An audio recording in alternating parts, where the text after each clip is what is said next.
waxaa guud ahaanba si weyn looga dareemayaa suuqyada waaweyn ee magaalada Laascaanood u diyaargarowga Ciidul Fadriga ee maalmaha soo socda foodayna ku soo haysta waxaana arkaysaa iyadoo ay mashquul yihiin goobaha ganacsi gaar ahaan goobaha ganacsiga lagu iibiyo dharka iyo kabaha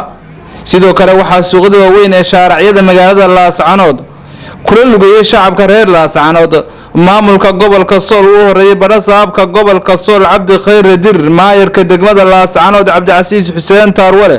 taliyaha qaybta bilayska ee gobolka Sool Khaliif Afkaaba barasaabka gobolka Sool maayirka degmada Laascaanood taliyaha qaybta bilayska ee gobolka Sool ayaa dhamaantood ay dhex lugayeen goobaha ganacsi ee lagu iibiyo dharka iyo kabaha sidoo kale waxay ku caawiyeen dhalinyarada ku dhaqan magaalada Laascaanood ee lagu qaxweeyay gudaha magaalada Laascaanood waxayna gabagabadii shacabka magaalada Laascaanood iskugu soo baxeen goob fagaara ah ee bartamaha suuqa al-macruuf ee magaalada Laascaanood iyagoo halkaasi hadallo dhiirigelin looga soo jeediyay shacabka ku dhaqan magaalada Laascaanood uguna baaqay inay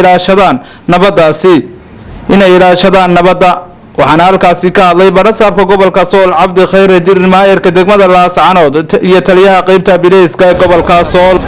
inta dabadeed waxaan ku jirnaa habeenkii 27 bisha Ramadaan waa habeenadii la sheegay quraanku sheegay leeluguna dardaarmay inaan baadi goobno leeto qadriga baadi kula dardaarmaya in Ilaahay baridaan baadi kula dardaarmaya in degdega adkeysaan baadi kula dardaarmaya inaad isku xidhnaataan baadi kula dardaarmaya kiina baan wax siisaan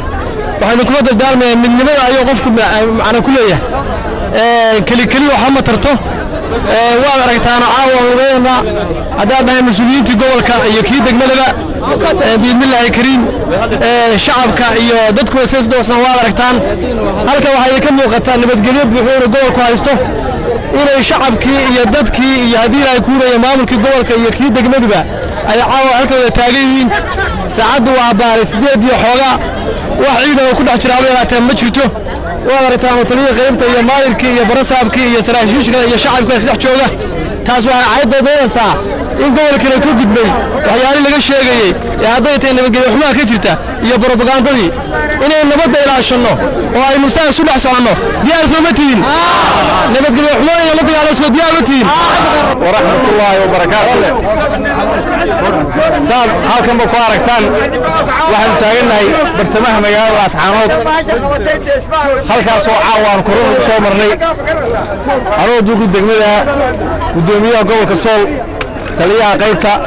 taliyaha xigeenka qaybta taliyaha howlgelinta taliyaha nabadgelyada xildhibaanada golaha deegaanka kulli caawa farxad weyn bay noo tahay inaanu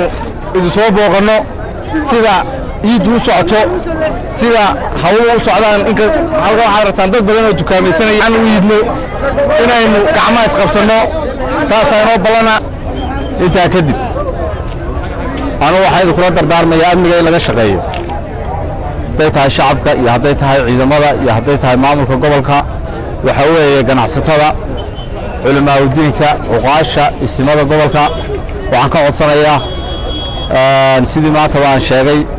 in amniga laga wada shaqeeyo in amniga meel looga soo wada jeedo waxa weeye hadaan amni jirin dee nolol ma jirto waxa weeye ninna ganacsan maayo meherdan weyn hadda aynu hortaaganahay quruxda badan sidana ahaan mayso hadaan amni jirin ama nabadgelyo jirin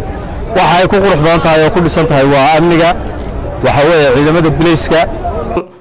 Maxamuud Aadan Askar Maxamuud Gurey telefishinka caalamiga ee Somali News magaalada Laascaanood